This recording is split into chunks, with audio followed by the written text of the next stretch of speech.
soon as I get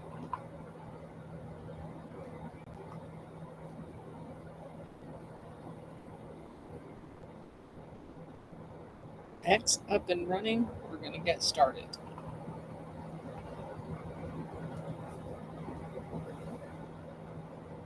Hello, hello, hello. I'm going to thank you. Been very interesting. I thought we were coming south to get out of the storm, and we're getting more rain down here than they are at home. So, gotta love it. Of course. Um, very interesting. The unpredictability of Florida weather. All right. This is going to be a very interesting conversation. Because, again, anytime you go back and you start looking at old material with your Gladio glasses on, all of a sudden everything looks very differently. So I want to point out a few things as we get started. If you guys can repost this space and let everybody know that we're live, I'll do the same. And okay. And thank you, Esther, for helping. Absolutely. Appreciate it. Okay, so I had found an article a long time ago. It's really just a random post that someone had forwarded to me. It had several points, and I'm going to bring up those points as the intro to the conversation because it highlights the controversy that we've all know exists, but we're called conspiracy theorists if you actually talk about it out loud. So we're going to talk about it out loud. It has to do, of course, with many of the open questions about President Barack Obama's past and affiliations that his mother had, which, again, I've read all of his books, but I didn't think anything about certain aspects of it until now. So with that, let's get started. One of the biggest controversies had to do with his birth certificate, the surrounding death of the woman who quote unquote certified it, her having just been hired into that job just before it got released, her affiliation with a particular religion, and Barack Obama's mother being in that same religious entity in Indonesia when she was there. But I'm going to bring it all the way home with what was going on simultaneously in Indonesia that we have studied, and the surrounding area, by the way.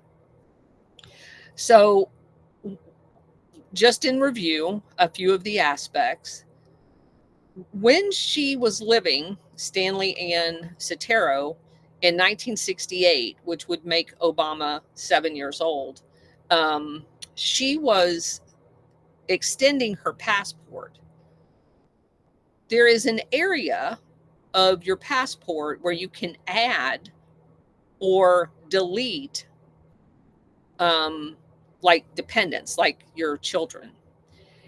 On her passport application, there was the name Barack Hussein Obama with, in parentheses, Soebarkah. Soebarkah. And it was uncertain as to whether she was adding him to the extension or because it's marked out, or whether she was taking him off the extension. That had been left open for interpretation, misinterpretation, whatever. So I'm just putting that out there. I'm not passing any judgment. I'm not going to speculate on what its purpose was. But one of the explanations of that weird name at the end had to do with the religion. The religion is called S-U-B-U-D, Subud. S-U-B as in Bravo, U-D as in Delta. Many people, when they're talking about this religion, refer to it as a cult. And it originated with a guy who had lots and lots and lots and lots of money in Indonesia and was in lots and lots and lots of things that look very CIA-ish in looking at it with Operation Gladio Glasses. And I'll just leave that there. There is lots of speculation about it looks like, and I'll just be very blunt, it looks like he was part of a money laundering operation in that he owned lots of real estate and that type of thing for nefarious purposes. Whether or not that's true or not, that it gives the impression that that's the case. And again, you have to keep in mind with what we just learned about Indonesia and the coup that went on during the 1960s that overthrew Sukarno and put in Suharto, and the stealing of all of their gold and oil. Now, the government and Suharto, the crook that the CIA installed, would be looking for places to park the black ops money that he's going to be skimming off the take of the Rockefeller Standard Oil, stealing all of their gold, because remember, they're skimming off the top of the gold take as well. So they're having to pay off officials in Indonesia in order to be able to steal those resources. So someone is going to be the front for the embezzlement of that money into real estate because that's their favorite place to launder money. Well, it just so happens that the guy that was a mainstay in this Subud cult / religion, which has a lot of tenets of the Muslim religion, was a very rich man in real estate. So there are definite things to look at in there. I'm not making the ties. I'm just saying there's a lot to be looked at. So the man that founded the religion was actually from Java, and he was Muslim, and his name was Muhammad Subud. So the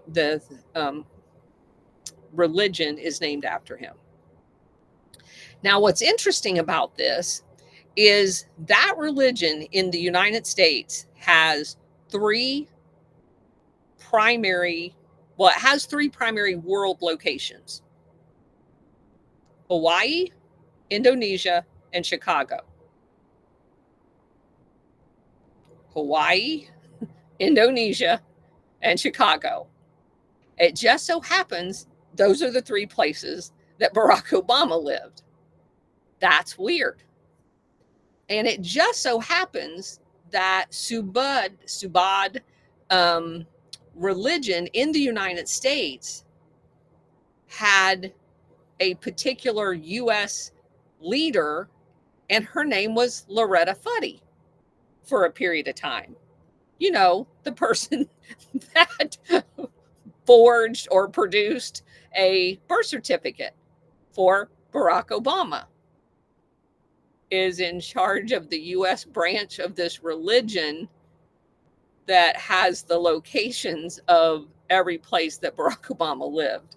So you have to start scratching your head at some point and go, what the hell? So in saying that, and you do the research, you find out that in this religion, which is not unlike Muslim religion, you get to pick a name to basically be redesignated in that religion.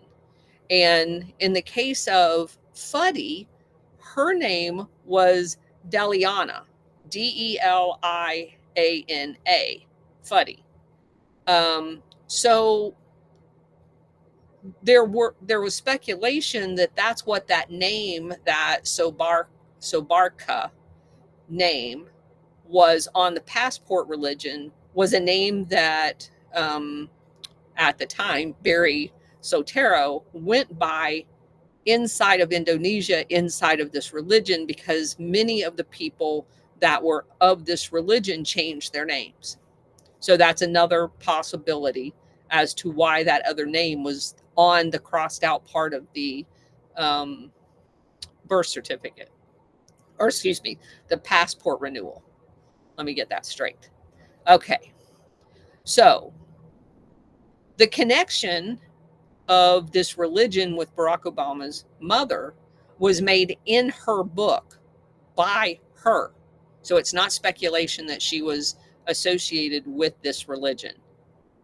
In the book, which is an authorized biography, a singular woman, The Untold Story of Barack Obama's Mother, which was an authorized biography of her, it mentions multiple times in her own words her affiliation with this religion. One of the quotes actually talks about Miss Fuddy. So she was not unknown to this family.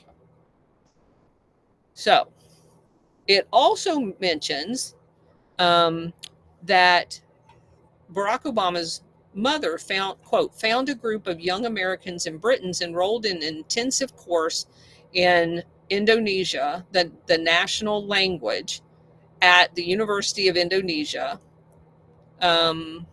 She was looking for teachers. A half a dozen of them accepted her invitation.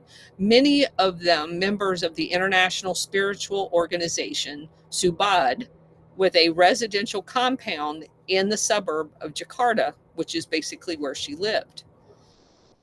And it also talks about Mohammed Mansur Mandaros, a reclusive and scholarly Subud member from Massachusetts, also being at Harvard, whom Anne hired, Barack Obama's mother, hired as a teacher, had immersed himself so deeply in the Javanese culture and language that they basically named him Mansur Java. He died in 2007, weirdly enough. And he basically had made friends with all of the people in Indonesia while he was in this program working for Anne Soetoro. So it also suggests that there is a New York Times article that let's see, that says around 1970 or 71 that there was some let me see how to say that, interesting questions that arose about that application for her passport that kind of got scuttled at the time. So if you move on to a honorary mention of where she went to school and did a dissertation, you happen upon a very flattering article about Anne Dunham Soetoro. And it talks about, hold on.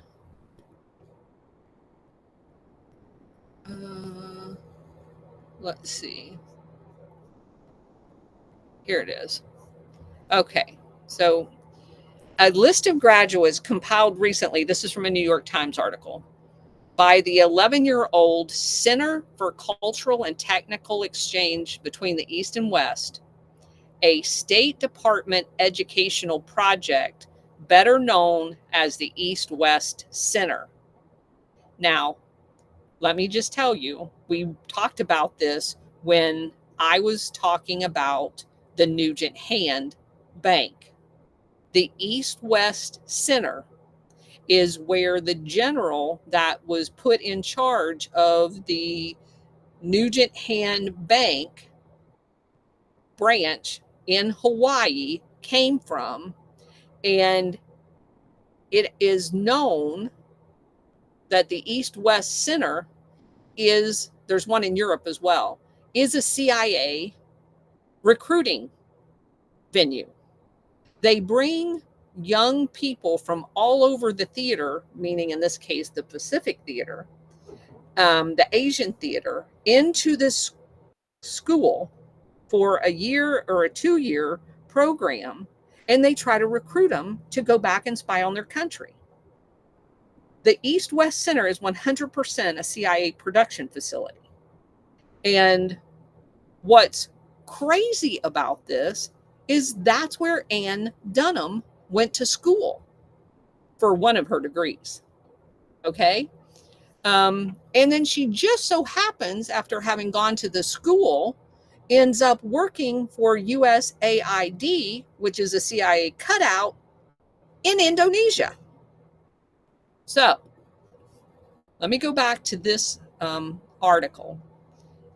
This article is a WordPress article that was written in 2009. No wonder Barack Obama didn't write a book called Dreams of My Mother. The president has said that he wished he had written a biography of his mother, the late Ann Dunham Soetoro, rather than his father. And he might have done well. It might have done well since he lived with her for lengthy periods of time. Actually knew his mom. But perhaps it would have been called Nightmares from My Mom or Bad Dreams of My Mother and Stepfather. The more I read about the Dunham family, the more fictionalized and fabricated they seem. Obama's mother in particular, since she was so often trotted out posthumously for photo ops, her story as presented by Obama is simple. She was a free spirit who transcended typecasting, spent her life doing for others and preserving native Indonesian crafts. Lolo Soetoro was hardly worth mentioning, okay, but this is the way it really was. In Indonesia from 1965 to 1968, there was the ongoing massacre of the PKI party, which we were all told was communist, when in reality, 90% nationalist, 10% communist, throughout the Indonesia archipelago, which included at the time Java. And this massacre was done by the Indonesian army, but it also had a crap load of some imported, but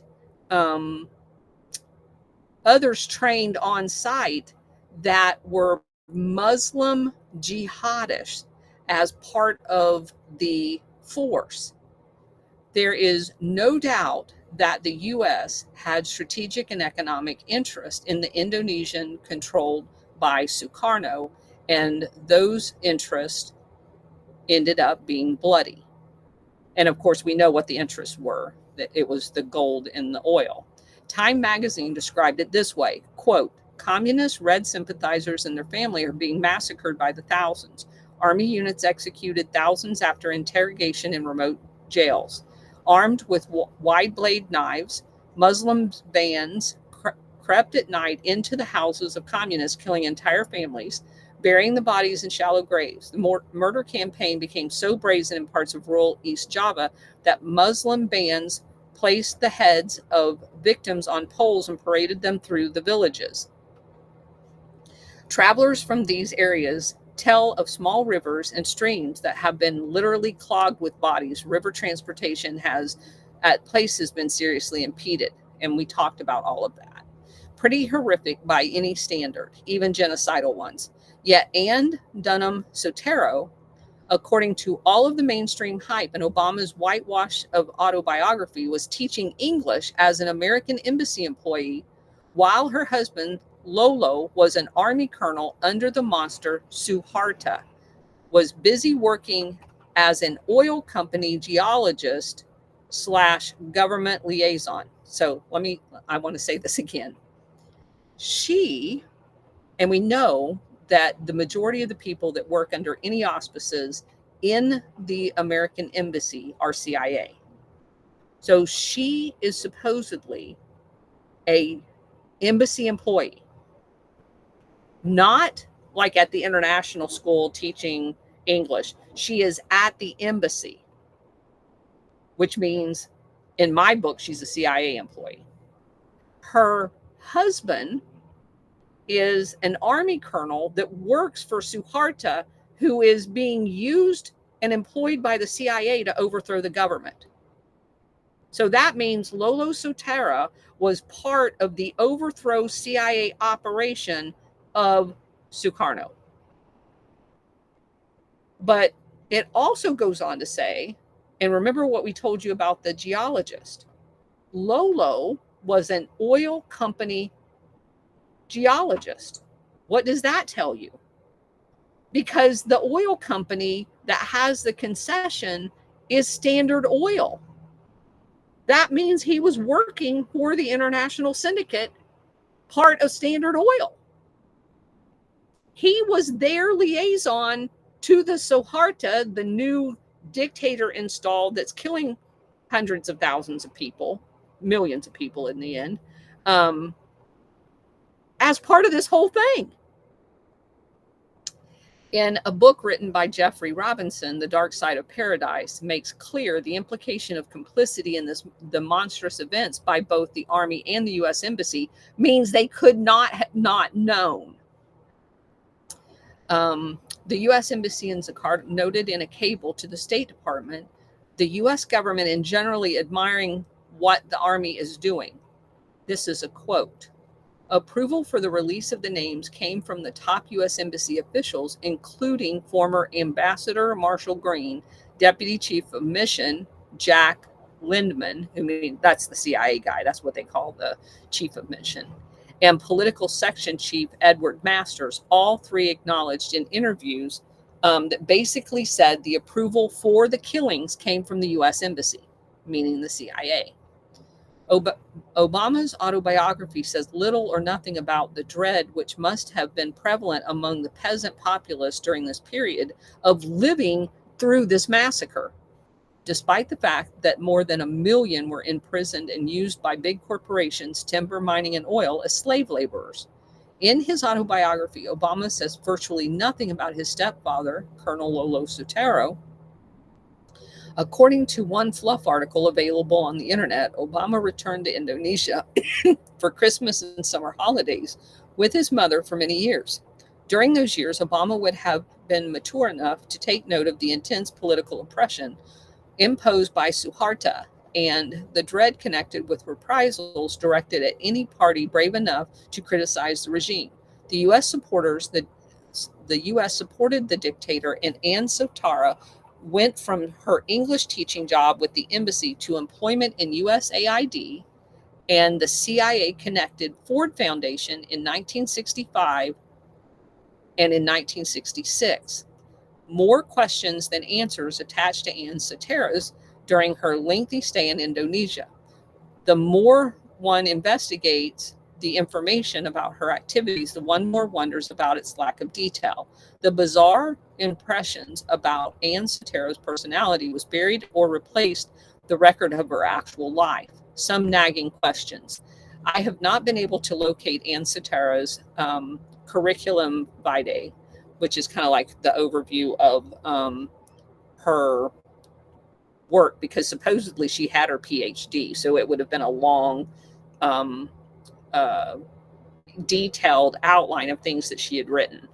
Did she produce any scholarly work other than her long-awaited dissertation? Did Ann Soetoro work in Ghana and in Thailand? If so, during what years and for whom did she work? What scholarships enabled young Obama to attend the prestigious and elite Honau School in Hawaii while his mother was too poor to afford it. Anne Soetoro was also allegedly the recipient of a quote unquote scholarship to continue her anthropology studies at the University of Hawaii. Why did she earn an undergraduate degree in math and then switch to anthropology? Microfinancing of peasant women in East or West Timor seems like a front for something else, like the CIA, since the massacres within the province wiped out nearly a third of the population, and in many areas, the genocide of males was as high as 80%. Much of the population in East Timor was relocated to West Timor.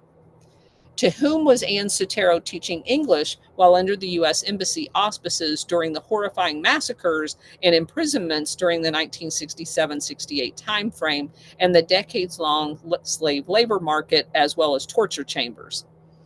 Why would the Ford Foundation finance anthropological studies into native fabric and ironworking during this period of time? So I found an article, and I'll probably get to it in a second, where she wrote part of her dissertation, which was like 1,000 pages long, about the indigenous people working with iron, like steel worker, like blacksmith kind of stuff, and how that was such a wonderful thing for them to be able to survive on their own and do that in the middle of a genocide war.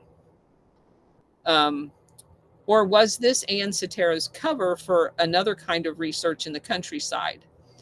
And Obama says nothing about his mother's residence in Indonesia during the brutal Suharto's invasion and occupation of East Timor beginning in 1975. My developing theory is that the important shaping of Obama's character is connected to Indonesia as much or more than Hawaii or Chicago. If his stepfather was the top honcho in a brutal Suharto regime and Lolo had plenty of American military friends from the embassy, how might that have affected Barack Obama? If his mother's work was such great importance that she stayed in war-torn Indonesia while her son returned home, are we to believe the native crafts was this important work? If Obama returned often to Indonesia to see his mother as he grew older, wouldn't he have been aware of the horrific events happening around the capital city of Jakarta? How are we to believe these stories, believe his stories of reacting strongly to racial and color slights when he lived in a land of genocide that was scarred for over a decade with mass murder? And finally, what should one make of Obama's appointment of Admiral Dennis Blair as the new director of national intelligence, while it is widely alleged that Blair helped with the approval of the resumption of military cooperation with Indonesia in 1999, despite yet another massacre carried out in Indonesia in East Timor? So in other words, he hired the guy that helped continue the massacre into East Timor as the national director of intelligence. Just saying that a different way. So moving on, we get to the actual address of, it was kind of like an after entry that was written in the archives of the East-West Center in Hawaii about one of their alumni. A list of graduates compiled recently by the 11-year-old Center of Cultural and Technical Interchange between East and West, a State Department educational process. The caliber of alumni abroad, many of whom have attained influential positions in their own countries after studying at the center here, because it's all planned, is cited as one measure of an international impact the unusual establishment, a U.S. government institution of higher learning, has, and I'm sure it is an unusual establishment because, you know, the CIA doesn't have schools all over the world. However, in its short life as an international academic enclave in a tolerant, multiracial community of Honolulu, surrounded by an Polynesian, part assimilation Asian, and part go-getter American, the center cannot escape controversy. Some Asian students are known to have gone home unhappy with their introduction to American life. Some people say that they were there for an extended period, and this is just me talking now. They say they were there for an extended period of time, but the curriculum didn't warrant that because they're being recruited. About the university, it says it sits on a 21-acre corner of the University of Hawaii campus. And let's see.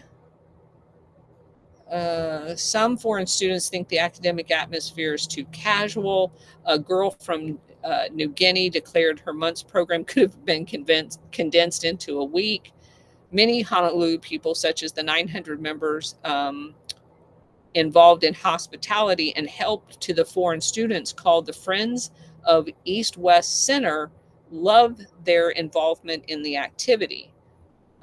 Because I would imagine a lot of them are CIA assets.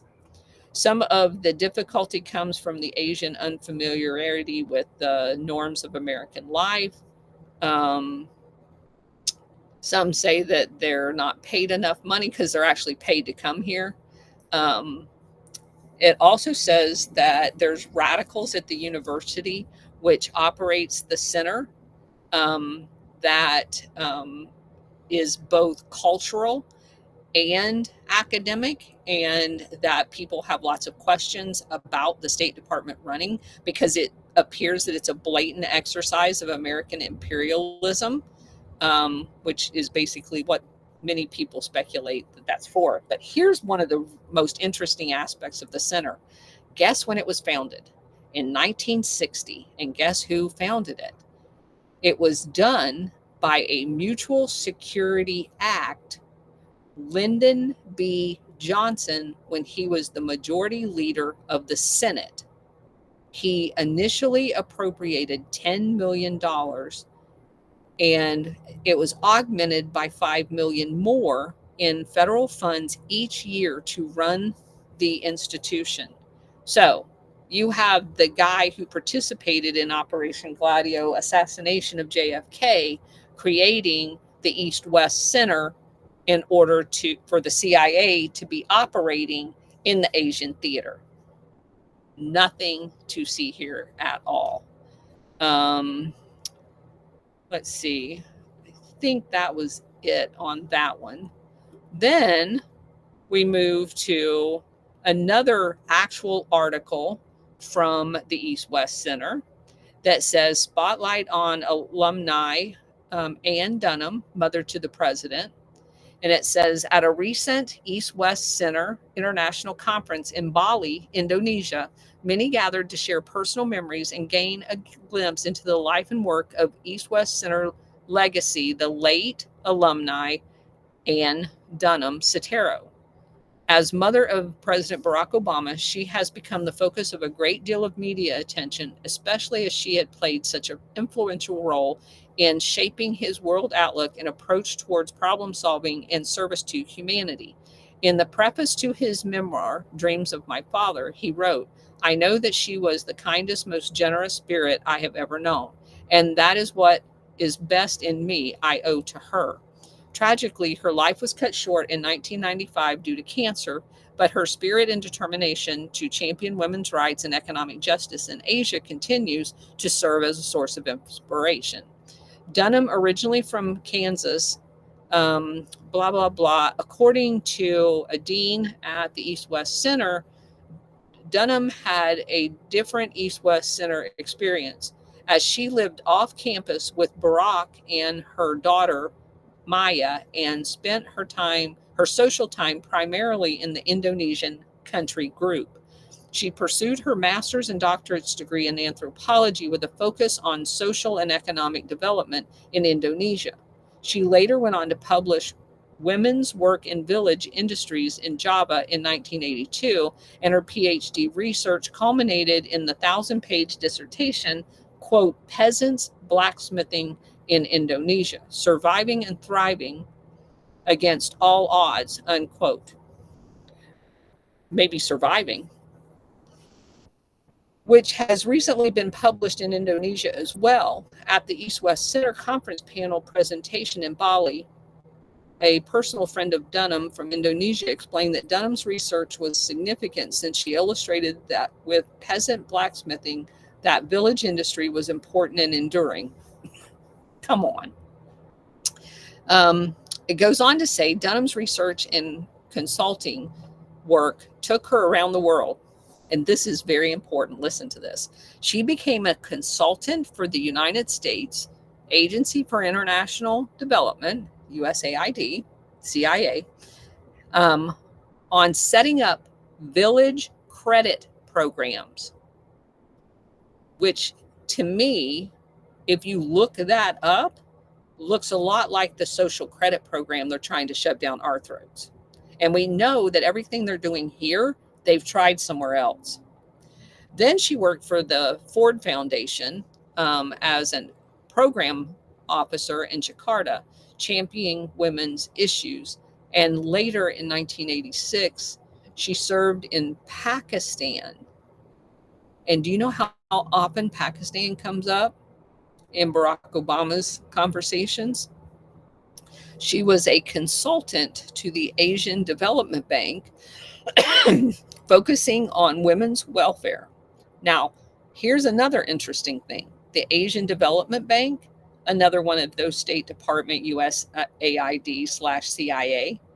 Yes. In 1988, she joined the Bank Rakyat Indonesia, Indonesia's oldest bank, and helped develop the world's largest sustainable microfinance program, creating services like credit and savings for the poor, which enabled people in rural areas to engage in cottage industries and emerge from poverty. The ones that survived the massacre. As a pioneer in the field of microfinance, her anthropological research helped shape the policies set by the bank. At present, the bank's microfinance is the world's leader in terms of savers, with an average of 31 million members. Anne Dunham was a reformer, said one journalist. Now, let me go to this bank. If you look at this bank, it talks about the fact that it was originally created in 1895. However, it goes on to talk about the fact that it was created by the Dutch. It was not an Indonesian bank. It was a Dutch colonial bank.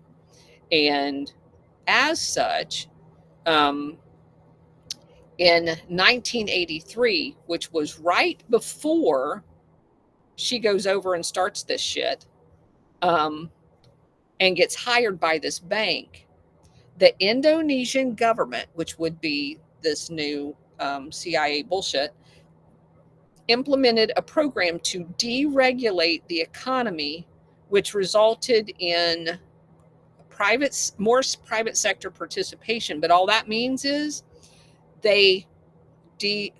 so Sukarno, the good guy, had basically taken the bank away from the Dutch. He nationalized the bank. This is them, and let me explain the cycle too, because this is very important. When they overturn a government, everything is basically sold at fire sales, right? So when a government takes their shit back from the syndicate, the CIA is sent in as the paramilitary force to overthrow the government. Then everything that the government owns is sold out to the syndicate.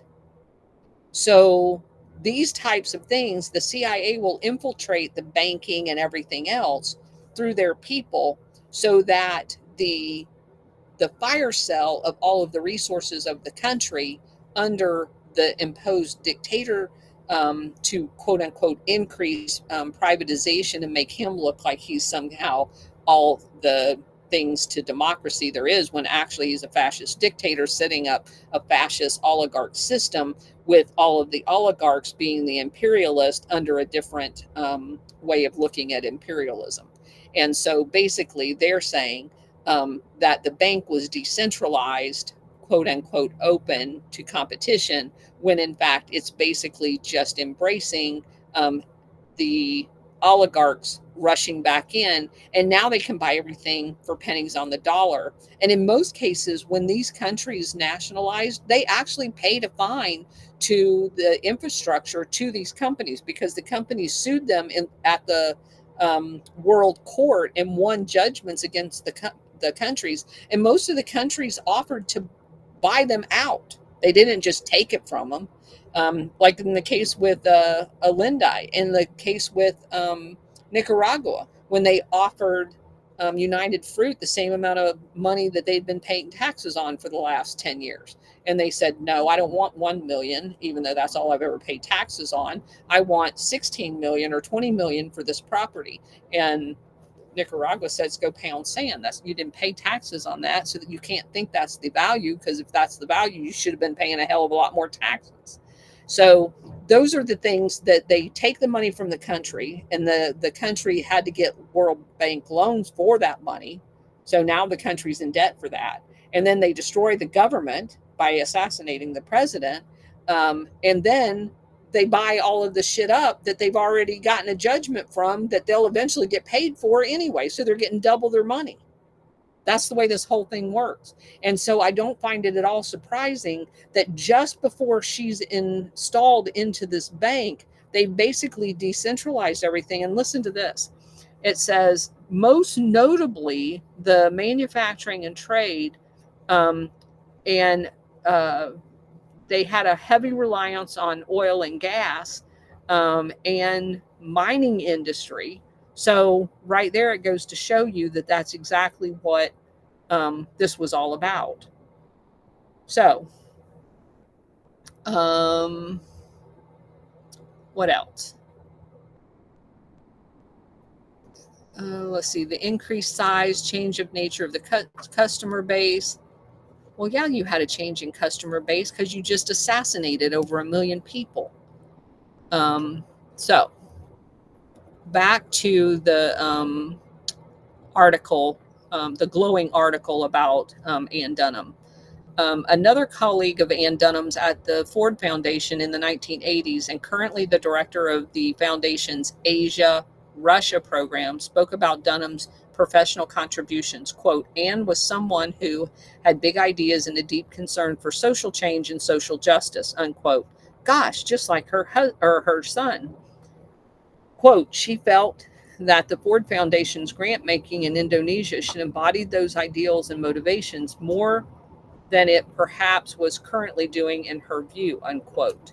She mentioned how Ann pushed the envelope at the foundation, challenging the status quo in order to help cultivate nonprofit organizations that were beyond the scope of government approved.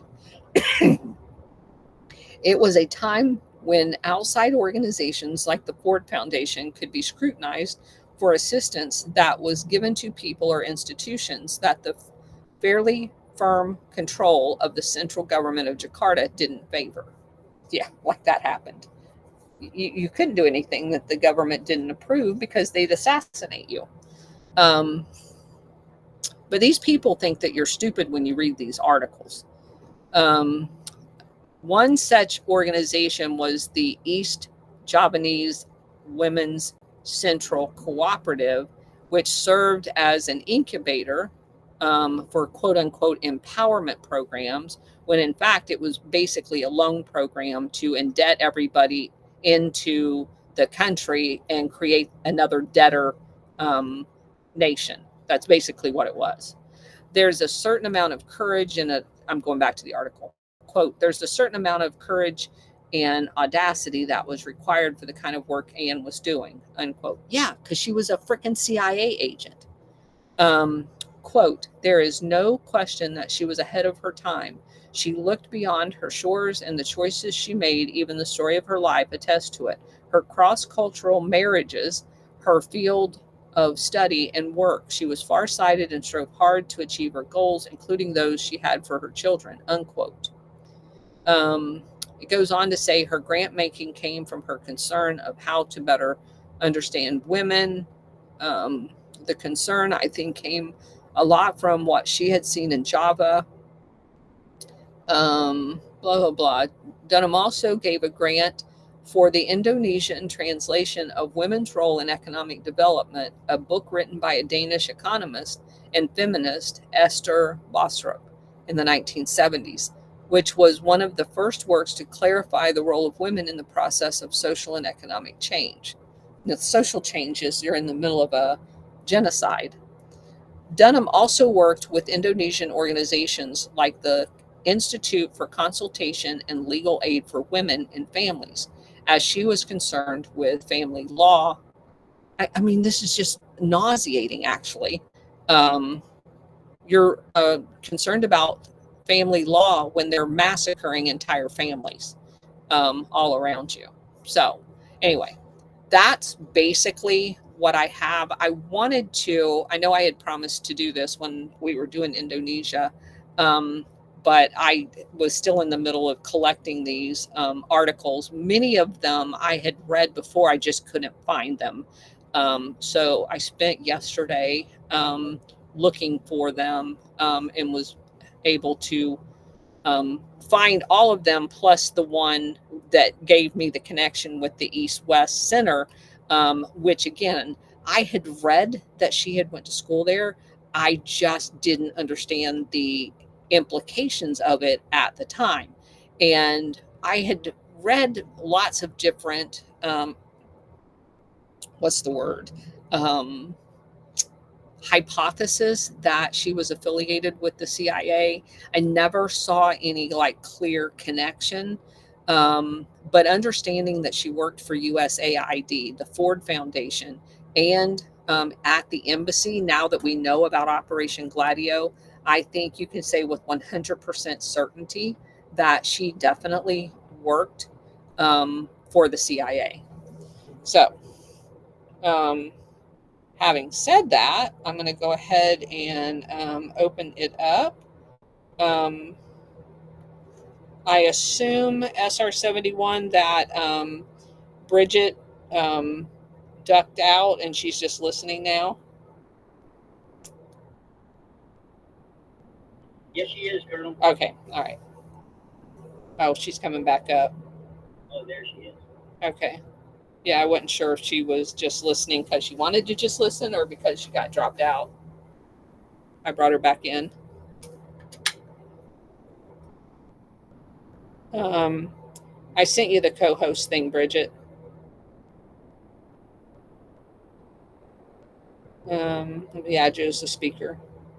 And then I'll try to bring you back in as the co-host. Yay! Okay. There we go. That was crazy stuff. Yeah. Yeah, it's so much different reading this stuff after you know about Operation Gladio. Which again is why no one will talk about Operation Gladio, because once you are empowered with that knowledge, everything that you read makes way more sense.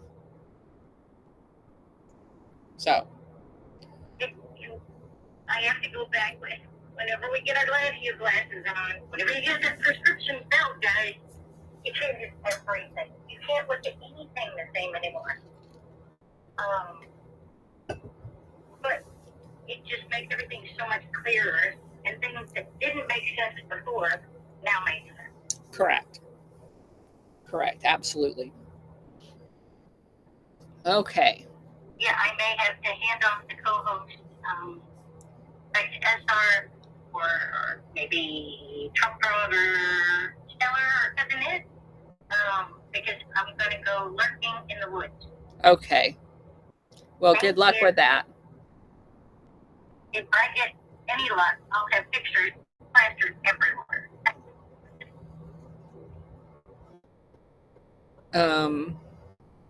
That's awesome. No, and everything that you're talking about is what's happening here too, and that's just, yeah. I mean, I think I tagged you in on one of the.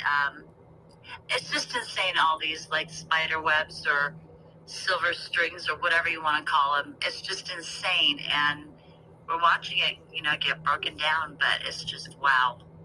Yeah, exactly. Let's see. For the Rumble live chat, somebody asked what book I was reading from. I wasn't reading from a book. I was reading from a series of articles, and I will post them. They're just articles that I found along the way. Most of them I had pinned. I just didn't have a chance to go back and find them all when we were doing the Indonesia part of it. But yeah, I will work on getting them posted. Okay. Cousin It, did you have anything? Good to see you here. Are you off the peanut wagon? No, we're on hurricane watch, so no dice. Been battening everything down and trying to keep everything from blowing away. That's pretty much it. So we're gonna get hit probably around 9-ish, maybe. Yeah.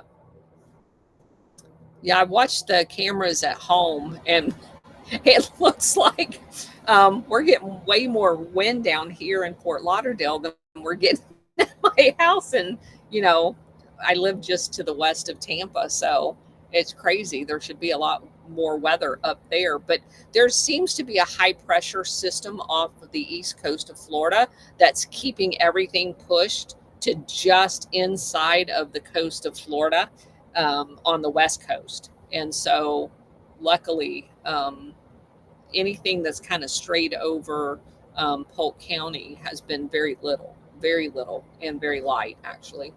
Well, we had a point where I hung my laundry out on the line because the sun was out. And I mean, granted, it looked like hurricane flags, but the sun was out and it was blowing. And that should dry fast. Oh, they did too, yeah. But yeah, they dried in about an hour and a half, and I was like, okay, cool, because you know I have to have clean, because I know we're gonna lose power. I'm probably gonna lose power for 2 days. So wow. I have to have everything clean before I lose power, because I can't sit in filth in the dark. Yep, agree. All right. What else we got? So did I miss good old Obama and good, Barry? Well, I mean, I don't know when you tuned in. I basically just covered the connections of Ann Dunham and the religion that they shared with the Fuddy lady, and that the connections of her working for USAID, working at the embassy in Indonesia, and working for the Ford Foundation, all during the actual genocide of the PKI people, which were basically all the peasants. And then somehow, with 1 million of the peasants dead, she's going around talking to a bunch of peasants. I'm not sure how that happened, because they slaughtered a whole bunch of them, but somehow she was able to, after the, and oh, by the way, she was married to the colonel who worked for Suharto, the guy that massacred all of the people. But somehow none of that in any of their stories or writings or anything else in her entire 1,000-page dissertation, walking around all the dead bodies that was clogging up the rivers because there were so many dead bodies, none of that ever gets mentioned. Well, of course not. Just like nobody ever mentions that's how Obama has all his money, is from the blood of all those people. Yeah. And, they don't want to talk about it. That's why they buried it. As a matter of fact, they all but scrubbed it because of Obama. So, because if you look at the editing in a lot of those pages, it happened right around the time that he was, going to be senator, or, going to be president, It's like the lady with his birth certificate, ended up dying. The only person who died in that plane crash. And didn't die as a part of the plane crash, died in the water afterwards, where everybody's standing around. Right. Yep. Yeah. That's just crazy. Absolutely crazy. So I'm going to have to post these articles over on X, because there's no way. I'm in a new program that Rumble set up called the Studio, and I see the live chat, but it doesn't allow me a window to participate in it for some weird reason. So anyway, I'm going to post them over on X so that you'll be able to see them. Okay, SR71, go. Thank you, Colonel. Thank everybody for being here. I'm sort of confused here on certain things about Anne that have me suspicious about what's going on. Okay. One is her dissertation, if I read this correctly, wasn't published until after she died. And second, how does a woman that doesn't have a financial background wind up as a consultant at a bank that's one of the top 5 banks internationally? So, because you're a CIA asset, and it's the same reason for banks like Nugent Hand had the entire directorship of the bank as retired generals, not a single one of which had ever had any banking experience at all. And not only was the board of directors that mixed with a few CIA assets, but all of the branch chiefs of all of their strategic areas, like the one in Washington, D.C., the one in Hawaii, the one in Vietnam, all just so happened to be retired military senior officers that were involved in all of the shady shit being done in things like Phoenix program. There's a shit ton of people in bank positions that has not one day of banking experience, not one. You mean like Janet Yellen? Oh, wait, did I say that out loud? Yeah. That bank, by the way, manages trillions of dollars, folks. Yeah. Well, they manage trillions of dollars. The woman that guarded Cheetos, that head of the Secret Service. Well, she didn't guard Cheetos. She was actually That's true. 27 years in the Secret Service. She just hung out guarding Cheetos for 3 years while President Trump was in office, because she was off doing stuff for PepsiCo, which is part of the CIA as well.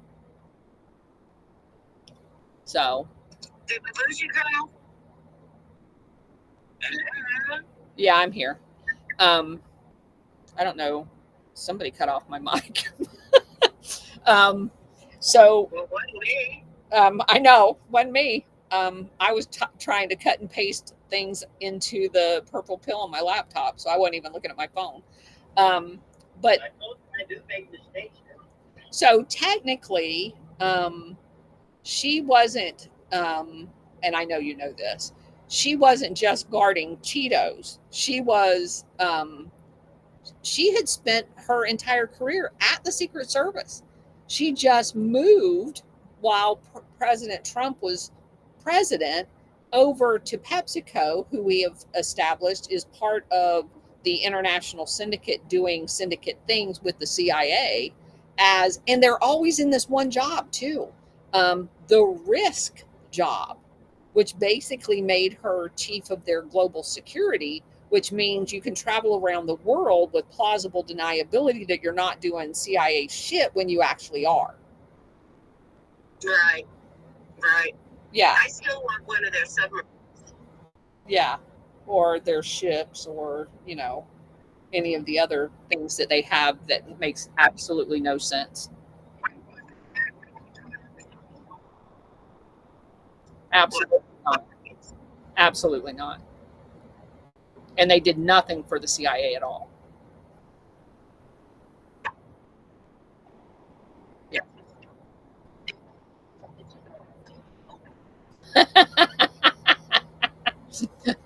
They wouldn't have ate the snacks if they know what's good for them. But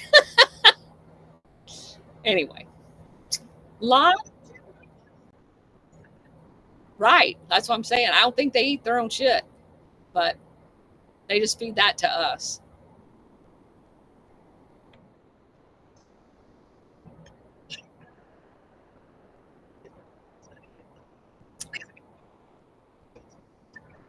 That's a good point. That's a good point. That's a good point. That's a point well taken. I'll give you that one.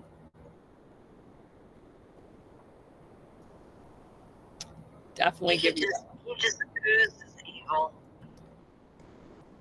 Well, there's a few of them that do that. Well, no, him, yeah, that son of a bitch, releasing all the mosquitoes down here. I want to see him.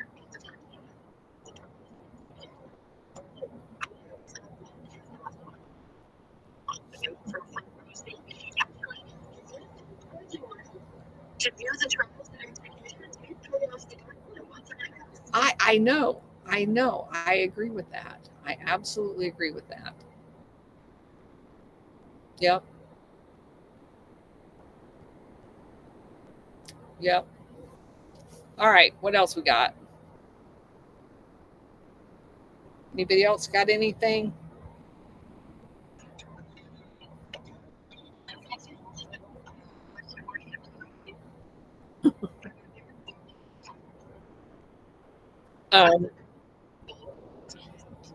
That was a very interesting video clip, and he's not wrong, because we've definitely proven there is a network of Satanists that, and he talked about eating people. I mean, come on. Yeah, so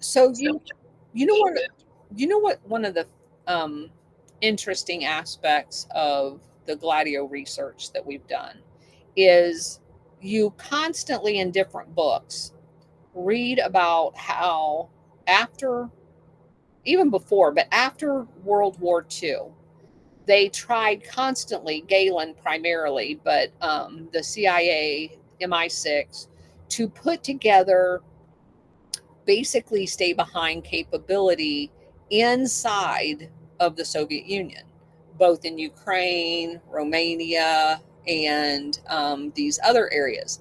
They were never successful overall of inserting outsiders. It's not, excuse me, it's not to say they didn't have fascists in there that were anti-communist and kind of Hitler admirers, because they certainly did. But anybody that they tried to insert into those areas were killed immediately.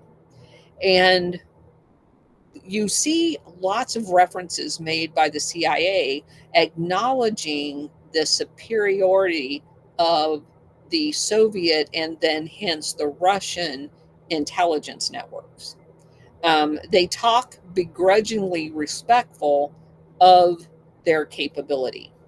And what I find interesting about that is that, to me, gives Putin's comments like 1,000% more validity, because the intelligence network that allowed them to spot the insurgents one by one by one by one, every time they were sent in, they were eliminated. And you come across that repeatedly in these books that I've been reading about the failure on the part of the West and the success on the part of the East. So that means that they have treasure troves of documents, evidence, and all of that type of material, which also kind of lends itself to why they are so desperate, almost like the Castro desperateness on regime change in Russia, because they don't want that information getting out. And their ability to try to discredit Putin is part of that process, where they don't want you believing anything he says because he's got all of the goods.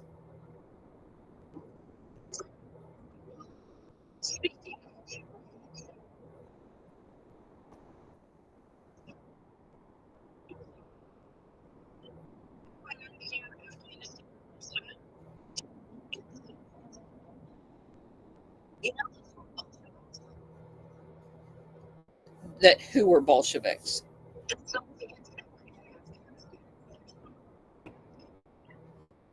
They were Bolsheviks. They weren't Soviets, they were Bolsheviks. Interesting, right?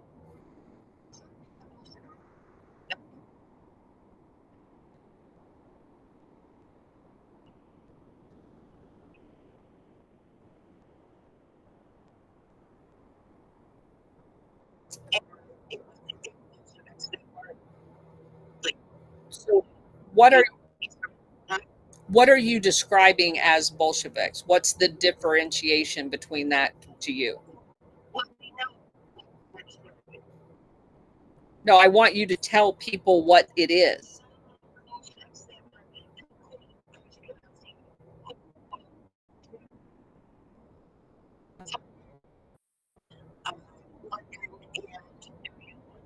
That went in and overthrew the well,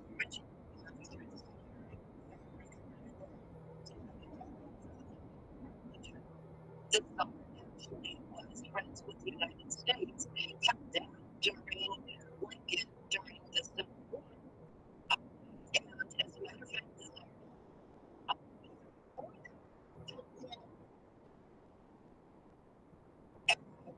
was doing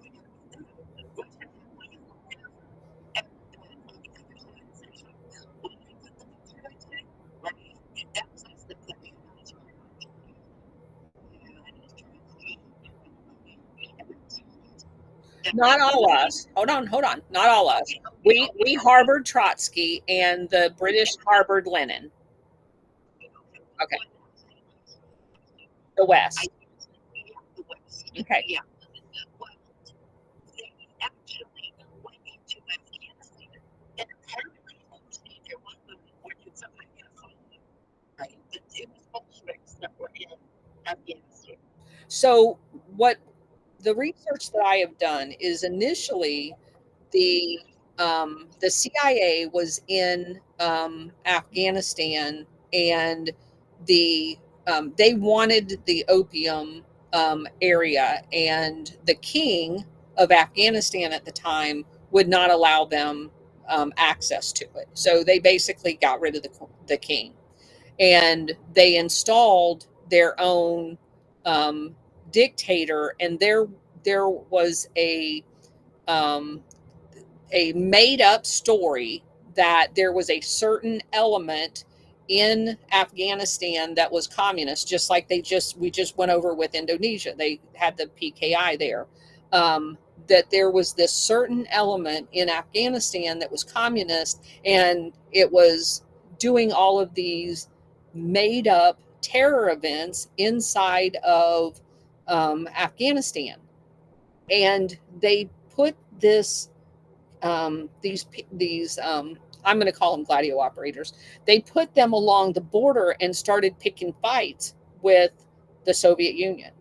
And it was not until they got a signal from Afghanistan that they would be welcome in Afghanistan, if as a result of those skirmishes up there that were on purpose to entice the Russians into Afghanistan, the government, under a ruse from the CIA, sent messages to the Russian forces gathered along the border that if you were to come in, you would be welcome.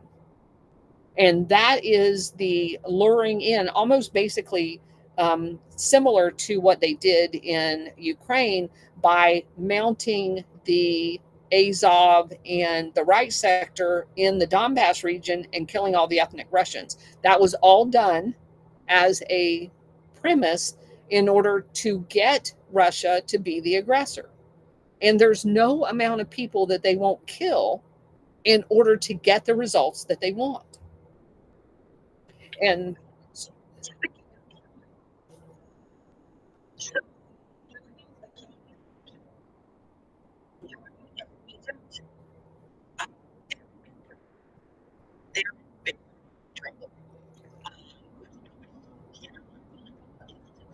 periodically the bar channels, 5 minutes away from a Zarnapolis moment, because what's going on in Israel.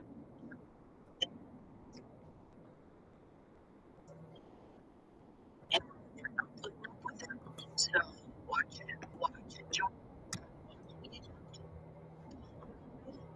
online for this world. You asked about the pipelines. Did you see the Turkish pipeline through the Black Sea?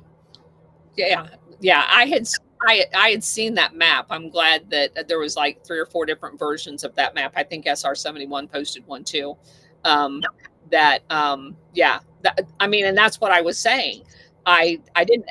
The SOCOM says, you know, hey, we're out here doing all of these exercises in the Black Sea, and my comment back to them was, oh, you mean like you did over by the Nord Stream pipeline, because they had an exercise the week it blew up. Yeah, yeah, yeah. Depending on where they are, like if I had to put money on it, it's going to be here.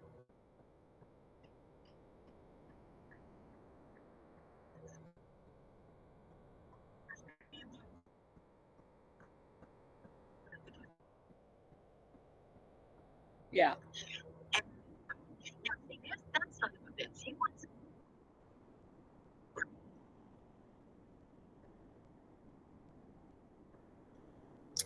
Well, I don't know. Erdogan inherited being in NATO. He actually wants to be in BRICS. That's his initiation. The only reason that Turkey was pulled into NATO was because of their extensive border at the time with the Soviet Union, so that they could put missiles in northern Turkey and threaten the Soviet Union. I don't know if Turkey, other than the fact of its, you know, if Turkey was somewhere down in Africa, they certainly wouldn't be part of, or even if they were a little further over, they would not have been one of the initial members into NATO, because of they don't look anything like NATO. They had to have been in the initial offering of NATO because of their geographical location. And in many ways, both in the Middle East and in Asia.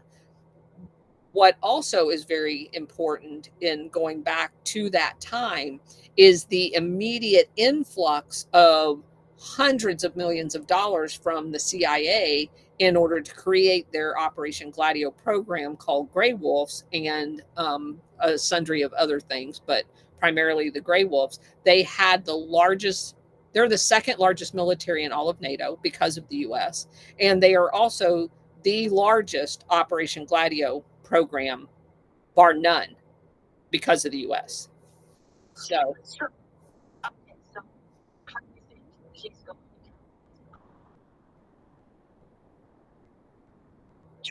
to exercise who's going to get us out of what? Is going to get who out? I didn't understand your question. I'm sorry.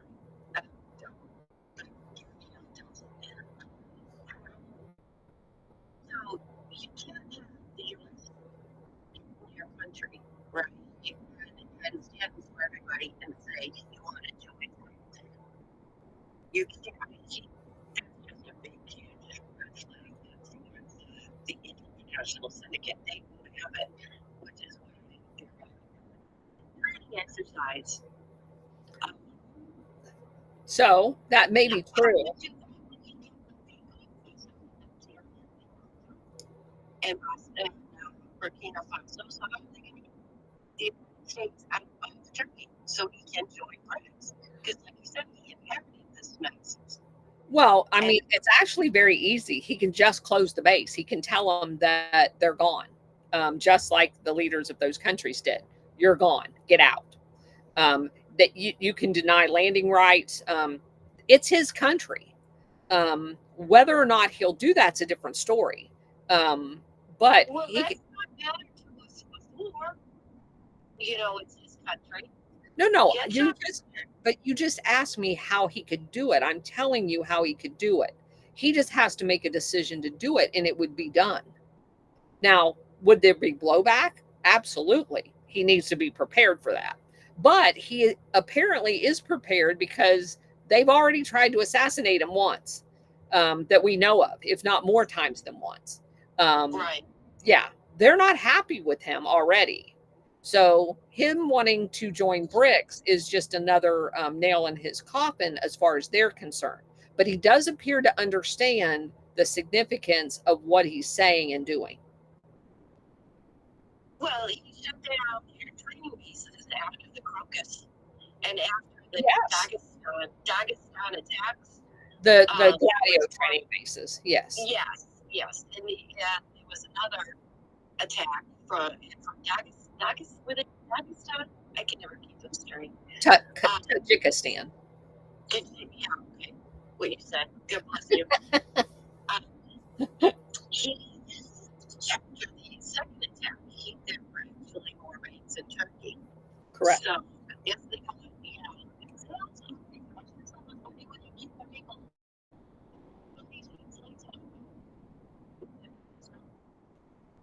yeah. SR-71, go ahead.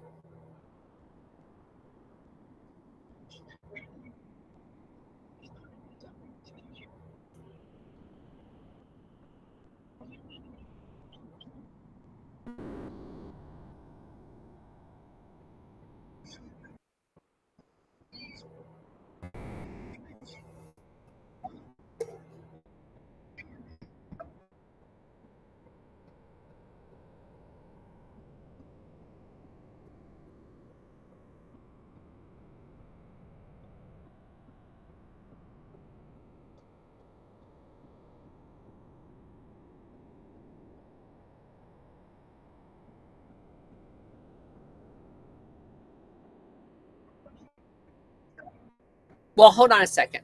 So let's use different words. The Soviet Union, Russia, and other countries that made up the Soviet Union released a lot of documents that were holdovers from the Soviets. And the KGB, those types of files that were headquartered primarily in Russia, a lot of them were released.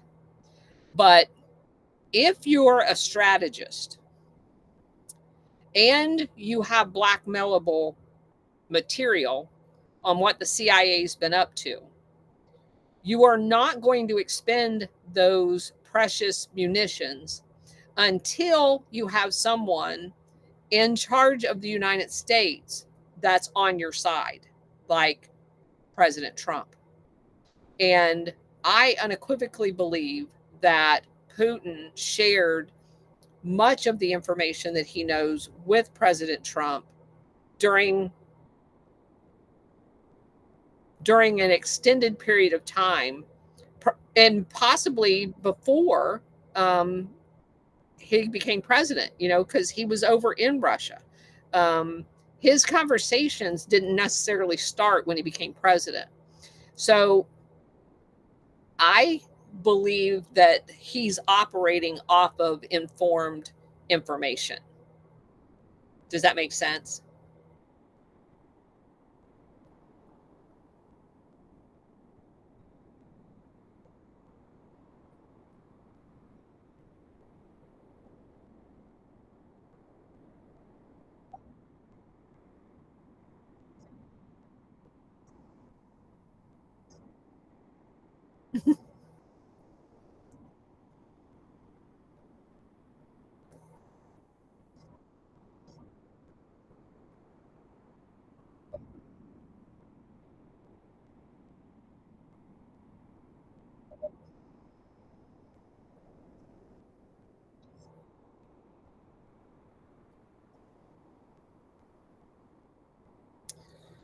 So the entire premise of the old guard is based off of a dollar system and the manipulation of currency.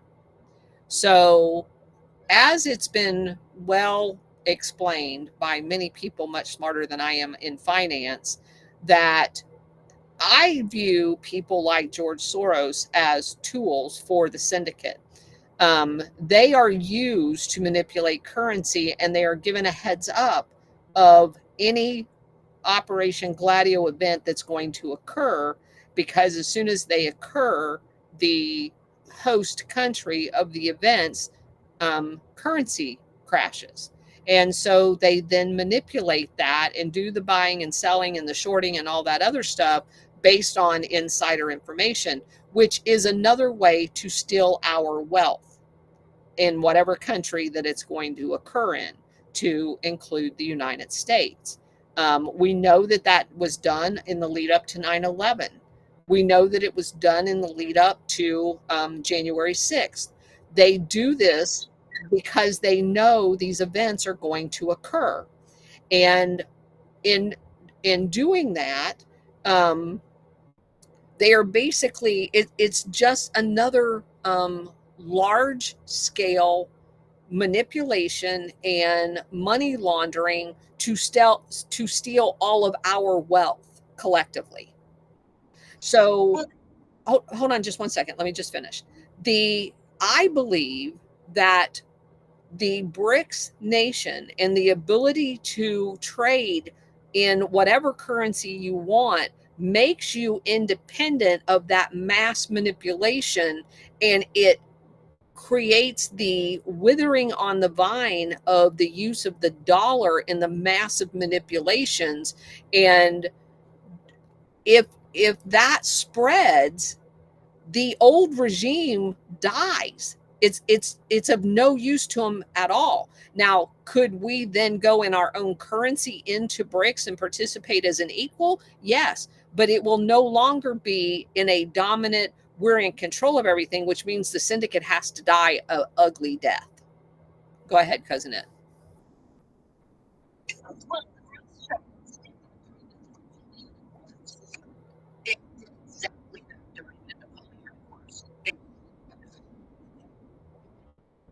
Right.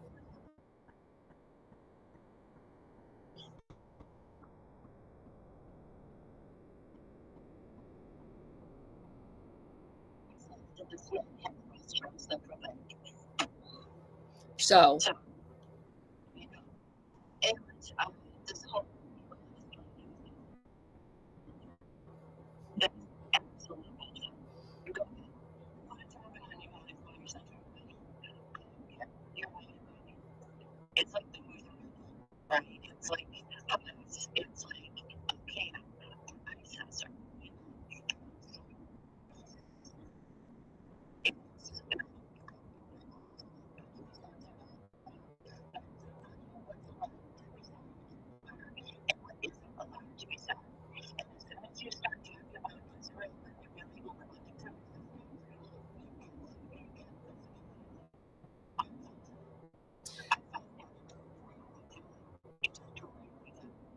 yeah, the only thing that I'm going to say about that is Israel was created by the people that created the Fabian Society, the Balfour Agreement, and that type of thing.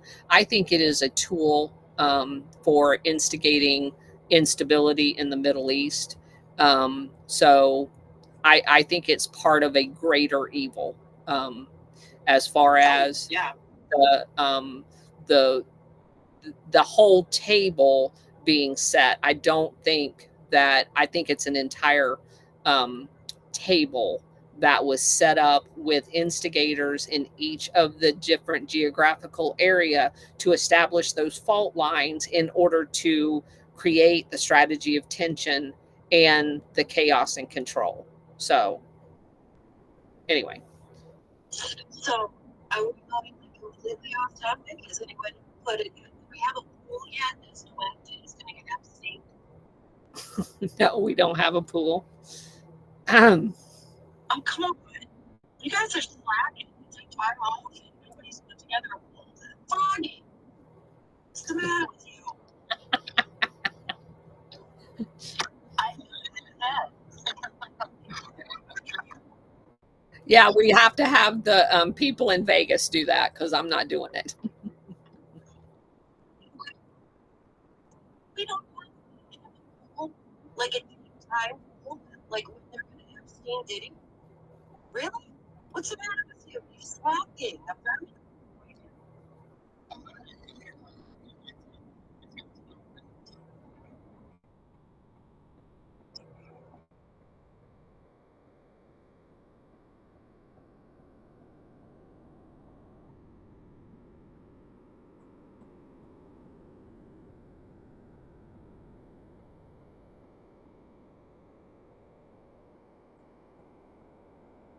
Oh yeah. Oh, yeah. Some soccer.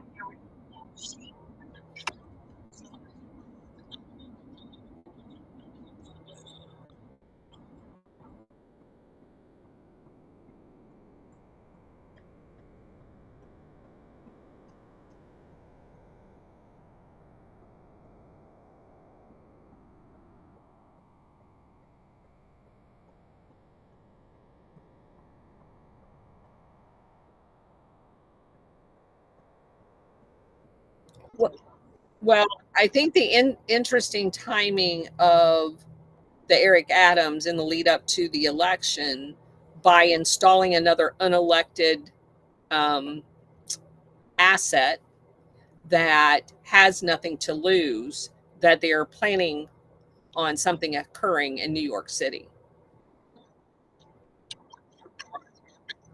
You know, because that's kind of they've announced with the selection of Kamala that they're not interested in elections anymore, right? They're just going to install people flat out. At least they used to go through the appearance, even though it was an installation. They at least gave you the appearance of an election. Now the gloves are off.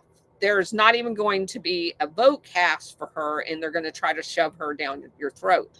And I think that's exactly what happened. Because again, if you look at that indictment of Eric Adams, that's like if I was still on active duty and you were not supposed to, it was like the unwritten rule, you were not supposed to wear your uniform if you had enough. First of all, when you used to fly all the time, we couldn't keep any points. Like when that whole thing came in, you were not allowed to use any points. You were not allowed to be in any of those clubs at all when that first came out. No upgrades, no nothing. Then you were allowed to be in the clubs and you could keep the points, but you couldn't be in uniform if you upgraded because you didn't want to give the taxpayer the impression that they were paying for military to fly first class. And so literally, if I got upgraded in my last job, which was the only job I had where I flew enough to even qualify for any of that garbage, I would have to make a mad dash into the bathroom and change into civilian clothes in order to even take the upgrade. So that's what they basically indicted him for, is being flown around on business class or being given business class hotel accommodations or whatever. I mean, it's the flimsiest bullshit you could ever imagine.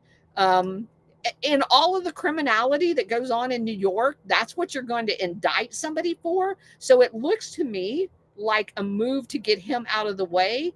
And maybe he was approached to do something and he's refused to play. So they're going to indict him to get him out of the way and insert the radical guy that will take over. And that guy is a crazy radical.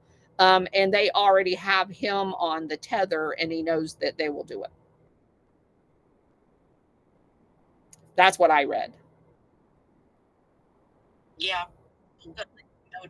You know, these guys, they don't take down the role until they step out of line. You know, and at some point, you're right. I think he must have said something because you cannot import all of those people into that city and expect the people that live there not to at some point. Well, he did say something about the illegal immigration, and that's what they're using as the reason why. I don't believe that's true. I believe that he was asked to do something in the next 60 days to affect the election, and he refused to do it. And this is his punishment. You think he actually found a set of balls? If somebody asked, no, I didn't say he had balls. I just said that it could have been so egregious that he had some line in the sand and he decided to stay on this side of the line. That doesn't mean that he has any balls. That just means he was a chicken shit to do whatever it was that they wanted him to do, in my opinion. Because you cannot get elected mayor of New York City if you're not on the take. So he was part of their club. And at some point, they asked him to do something that he's now refused to do. And so he's just as likely to have an accident or an indictment, you know, whatever they decided to do. And the indictment, I guess, straw got pulled.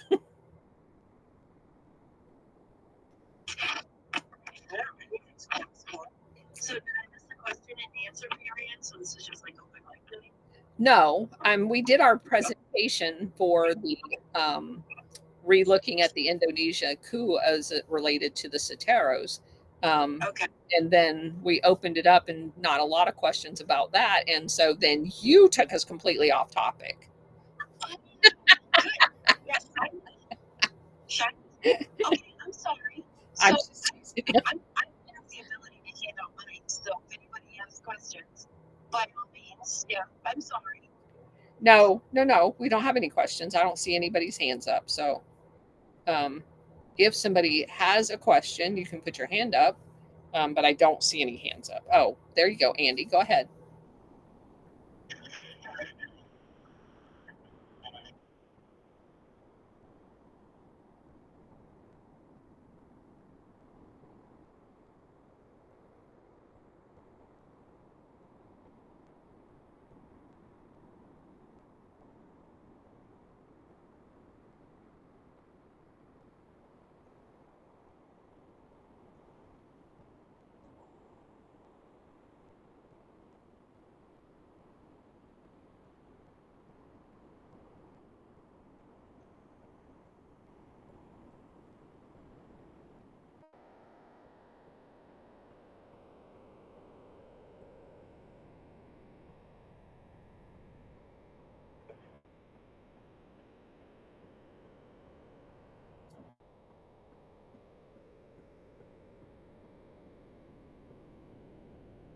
All over. You know, it's just something Americans are doing, or is it? So it's a little bit of both. In the generic conversation, if you go back in history, the stay behind strategy of tension concept that was embraced by NATO in the immediate aftermath of World War II was referred to as doctrinally, militarily, as stay behind units and strategy of tension.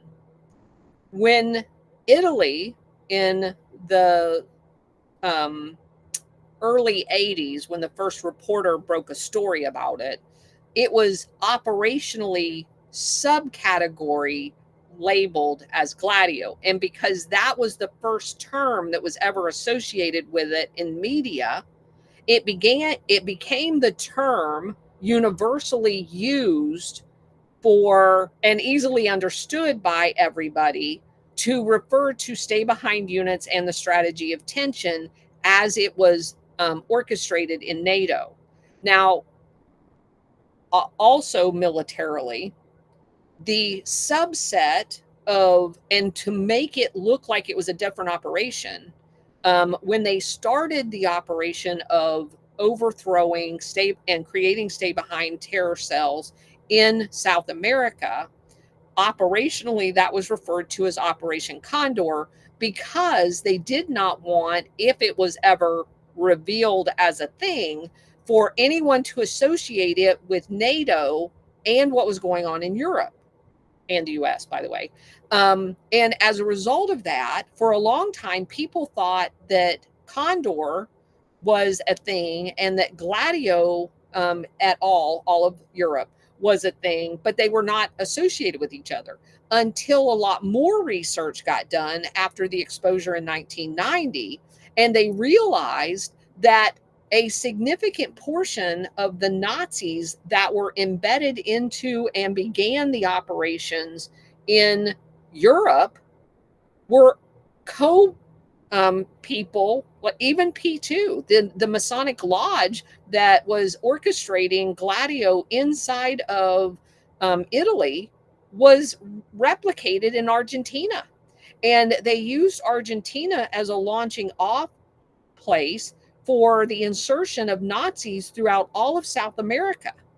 And they thought that by calling that something separately, that no one would be able to do enough good research in order to piece the two together and realize it was the exact same operation in a different geographical location. And then take that one step further. In the topic that we just started last night on Alpha Warriors program, when you understand that not only are all of the people that did Operation Gladio in Europe, but also in Eastern Europe and in South America and in Mexico and in Asia, all part of the World Anti-Communist League, you realize immediately, once you come across the World Anti-Communist League, that the entire thing is linked. And they met routinely to conduct operations. And they even shared assassins. Like they shared the OAS assassins that went down into South America. They came to the United States in Dallas for JFK's assassination. They were deployed into Asia on different occasions. And so this literally was a worldwide effort. Does that help?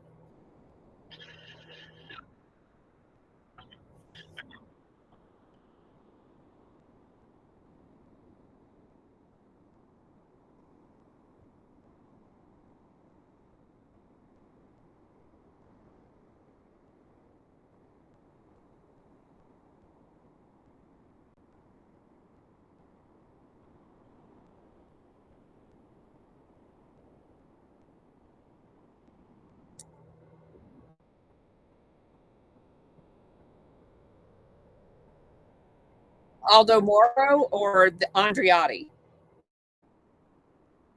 Yeah.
Andy, I don't know what happened to your mic. You just stopped talking. Oh, there you go. Okay.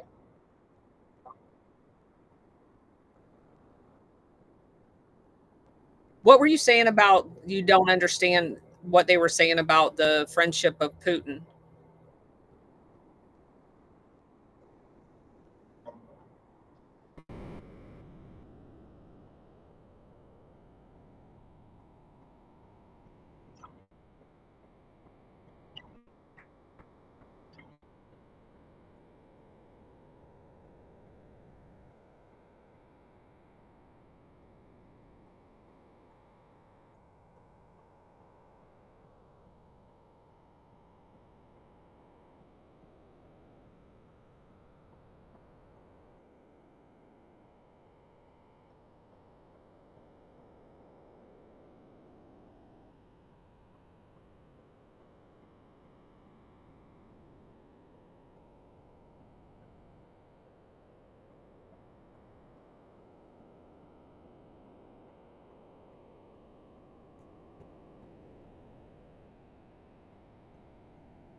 Right. They're brainwashed.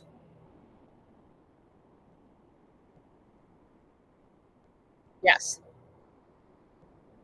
Yeah. And, but that's, Andy, thank you for sharing that, because that is what most people don't understand about the big picture.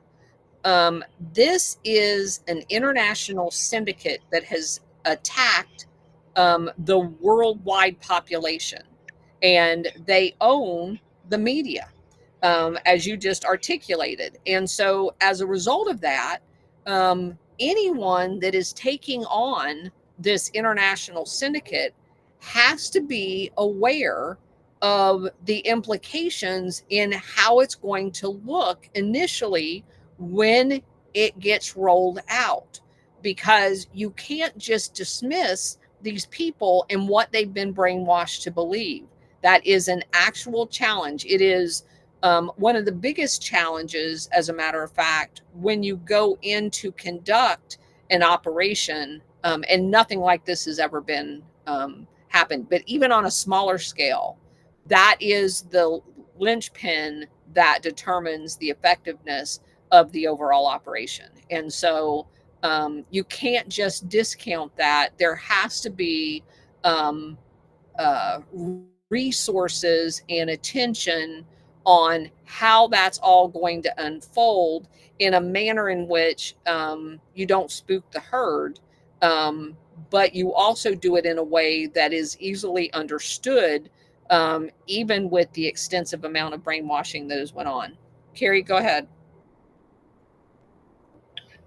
Yeah, I lived in Turkey for like 5 years, and they have really big bombs there.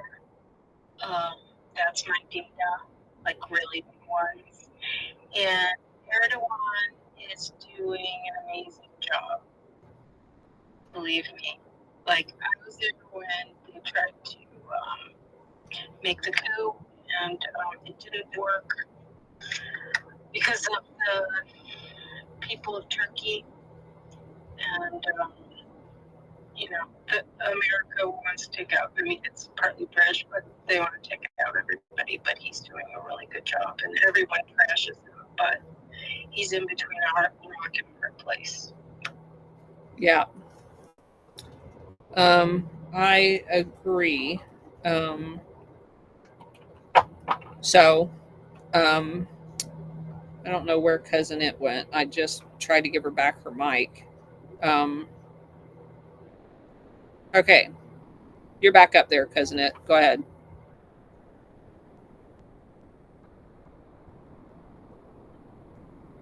Are you there? Hello? She may be having communication problems if a wave of that storm is going through. We can't hear you, Cousin Ed, if you're there. Sound's gone. All right, let me move you. I'm going to take you down one more time, and then I'll bring you back up. I'm just going to bring you back up as a speaker and see if you can speak first before I put you back up as co-host.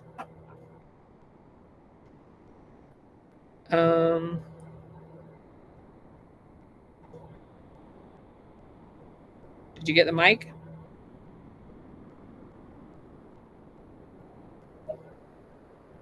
There you go. All right, now try it. Can you hear me now? Yep, I can. Go ahead.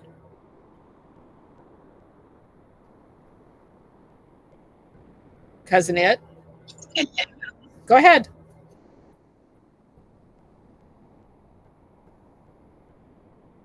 SR71, can you hear me?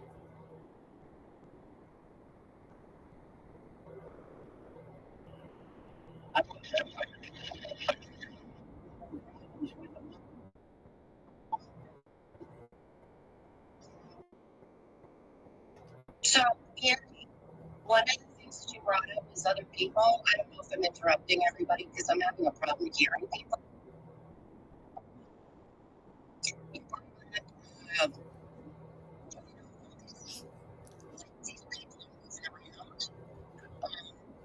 Even somebody like Jaroslav Netsko, who is the Nazi that took over from Bandera about a year ago. You know, he helped establish that in South America, and of course we all know that the Nazis were responsible for World War II. And Jaroslav Netsko was a chief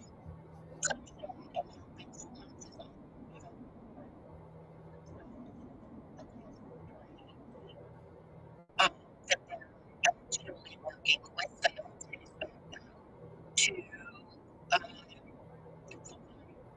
what they're calling a Jewish thing, right? So, yeah, I'm calling bullshit on the whole hoax thing. And as a matter of fact, not only were they embedded, actually were in the White House, Reagan's White House. Jaroslav Stetsko, the Nazi, was in the White House in 1982, shaking Reagan's hand and shaking Bush's hand. So there you go. Okay. So, I think we've got everybody's questions, comments, hands. So we're going to go ahead and call it a day. There. I am there. Let me text her. She can't hear me.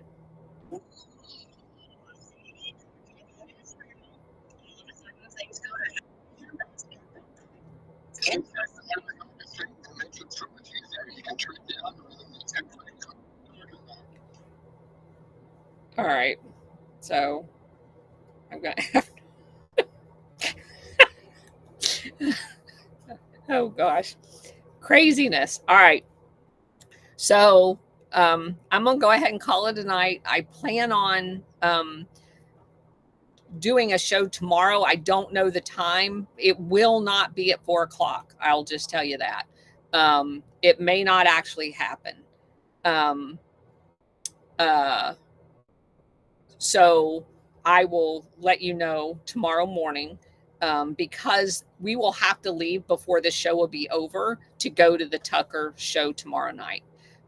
So I'm going to play that by ear tomorrow, and expect it a little early, but I will get time out, or I will get a message out by at least lunchtime to let you know whether or not I'll just wait until Monday when I'm back home to resume, or how that's going to play out. But anyway, that's it. So take care. Have a good evening. And I will be on the Sit Rep tonight at 9:00 with CanCon and Alpha Warrior for our final crazy show. And please tune in. Love having you guys there in the live chat, supporting us. So anyway, thank you for being here. And I will see you tonight and maybe tomorrow, but definitely on Monday. Thanks. Thank you.